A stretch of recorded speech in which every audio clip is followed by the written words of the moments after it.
তো? জি জি। ফলশ্রুতিতে আমরা যারা এই যে মুসলিম ধর্মে আছি, ইসলাম ধর্মে আছি, তারা এই জিনিসটা ভালোভাবে নেই। কোনো ধর্মের লোকে এটা নেয় না।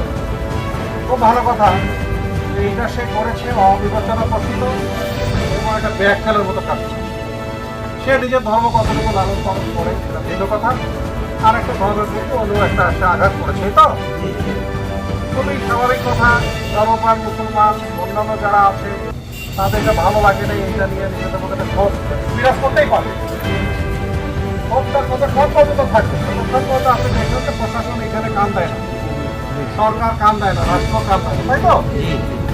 তো তাৎক্ষণিকভাবে তাকে পুলিশ হেফাজতে নিয়ে গেছে, এটা মামলা হয়েছে এবং সে কোর্টে চালান দেওয়া হয়েছে।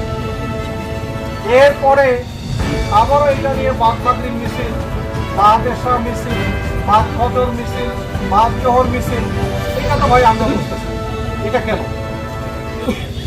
আমরা তখনই এটা করবো, আমাদের ভোট থাকাটা খুবই স্বাভাবিক।